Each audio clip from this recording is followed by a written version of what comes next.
Hello and welcome to this episode of Mutual Fund Masters. Joining me today is Mr. DP Singh, who's the Executive Director and Chief Business Officer at SBI Mutual Fund, India's largest mutual fund.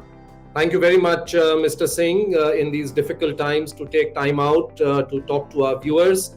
My first question to you is, how are investors really coping according to you? You're the largest mutual fund house. What's the trend you are seeing? It's obviously very difficult times that investors are going through. How are they coping?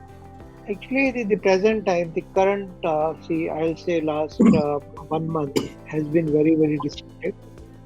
Things, actually, we all know that pandemic started last year, sometime in the month of February, we started getting affected. But after the initial period, there was a lot of the market was going on very well. And there we saw a trend where people started putting money directly into equities. There was a lot of shift, a lot of new demat accounts were opened, and people were putting money there. Of late, I'll say in the month of February, March, we saw a little this, and mutual funds were always negative during the last 1 year because there were outflows. But of late, in the month of March, we saw a little change in the trend, and people started. Mutual fund industry was again positive, and we saw that even the SIP numbers went up. But today, what I'm seeing is as far as the current 1 month is concerned, people are actually sitting where they are. We are seeing very, very less fresh flows, very fresh transactions. But at the same time, there's one more thing which we have noticed. There are not much of redemptions. People are not panicking. People are having confidence in the economy. Everybody is, if I want to change the narrative into a narrative on the way investors are behaving, then I will say that everybody has a confidence this is a temporary phenomenon and things will improve. Nobody is getting into a panic mode. They are not taking the money out and they are not getting into cash. That is something I think in such a scenario, the way the pandemic has gone all around in the country, even this scenario that people are not panicking and they are not taking the money out is a very, very healthy sign as far as investments are concerned. So that's the trend which we have noticed.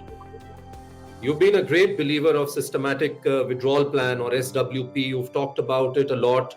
Do you believe that this is the time when people are suddenly seeing perhaps a halt in income, heightened expenditure due to grappling with this sickness and this disease, that this is a good time perhaps to use this tool to draw down some money if you need it? Yeah, definitely. Then we have seen that actually number of SWPs have gone up also in the recent past.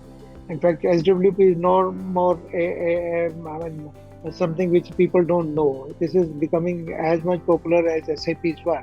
But it will take some time. But as you rightly said, in such a abnormal time when there are a lot of uncertainties, people can have a dip into their investments and they can take now when the shops are closed, when the business ventures are closed. But more than anybody else, I think this is a learning for the people who have not been investing till now, that they need to have some investable investments from where they can take a dip at the time. Because what we have seen today, when all of us know the penetration of mutual funds is very, very low, even now. But during this period, when 2-3 big trends which we have seen, first thing first is the millennials have started investing. I say even if they have started investing in direct equities, that's at least they are getting the taste of the investments, and eventually they will come through mutual fund routes.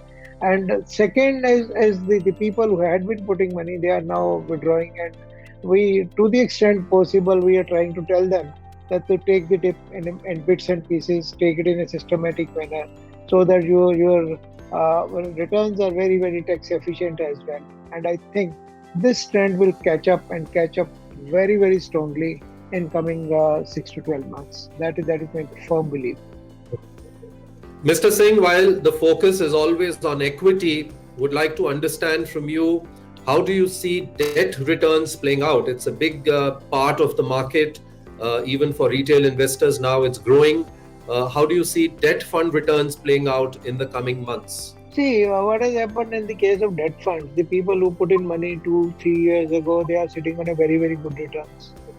because of the capital gain, because the interest rates kept on moving downwards and there were capital gains in the market, and they're saying that the NAV moved up at an annualized rate of anywhere between 10 to 12, 13, 14%. But today the scenario is such that because of the pandemic and because of all the economic disruptions which are happening, it's very difficult at this point of time, even for the regulators or even for the government, to keep the interest, bringing them down and down and down.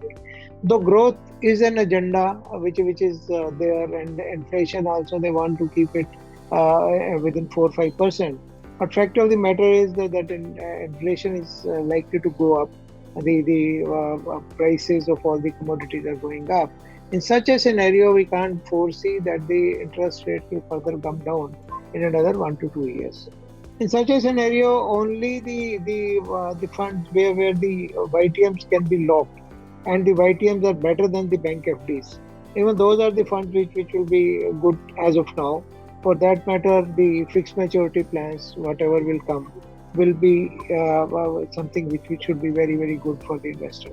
Because otherwise, all the funds, all the debt funds are the YTM of the funds are ranging between somewhere between 4.5% to maximum 6 to 7%. 7% being the highest level in the credit risk kind of funds.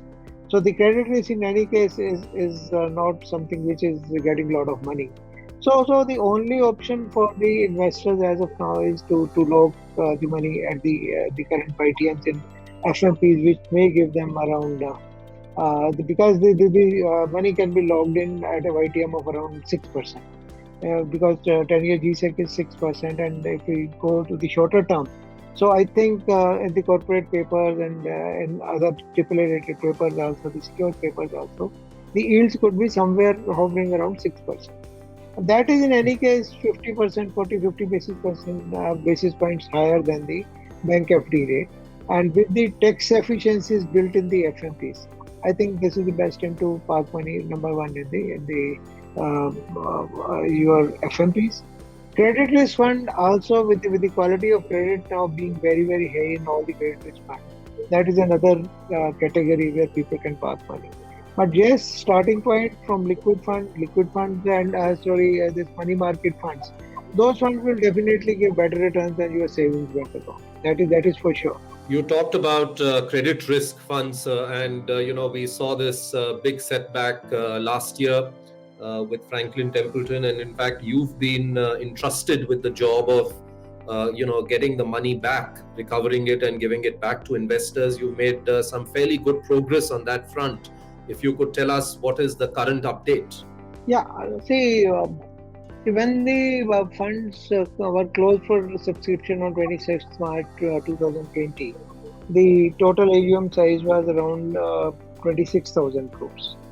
And by the time it came back to us, when we took the 26,000 crores, including some cash which was already there in the fund, we have already made 2 tranches of payment. And as per the numbers, the 56% of whatever was there on 26th March 2020 has already gone back to the investors.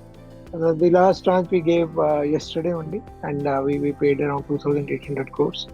And with our kind of breadth and with our kind of AUM which we are managing in our schemes, I am quite confident that we should be able to sell these securities at a very good price. And very happy to share with you that we have not sold even a single security at a loss. Each and every single security has been sold at a price which is higher than the valuation price which was already there in the NAV.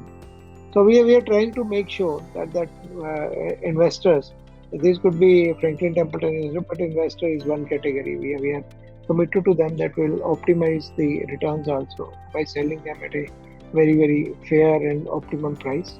And 56% is already gone. I am very sure that another 20-25% in next 2 months we should be able to give. By that, 80-85% of the money would have gone to them.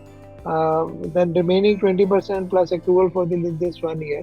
That may be a little slow process, but we are trying our level best that we should be able to give the money back to the investor at the earliest. So coming back to equities, what are the a few sectors that your fund managers are currently focusing on for the next 3 to 5 years? See, this is always first thing first. More than sectors, we are always known as a fund house which has a bottom-up approach. Our research team is very strong. We are agnostic to the sectors at any point of time. But as of now, if you ask me, as on date, what we are doing, we are very bullish on the chemical sector. We are very bullish on as a fund house. We are on the manufacturing sector as well as on the pharma sector. Pharma sector is something which we feel that with the kind of the attention which will be given to the healthcare even after the pandemic is over, and with the kind of specialization which country has already created, our company should do very well. And in that also, our research is quite strong, and we are sure that we'll be able to pick the stocks at a very fair value. Already we are very strong. If you look at the performance of our pharma fund or our other fund like the value fund, which is contra fund, look at the returns. We have been able to do a pretty good job for the investors, and most of our funds are in the top quartiles only. So that's something which gives us confidence. All right, we leave it there. Thank you very much, Mr. Singh, for coming by again in these difficult times, taking time out and sharing your thoughts and views with our viewers. Thank you. All right, that was Mr. DP Singh. We'll be back next week with another episode of Mutual Fund Masters. Keep watching Money9.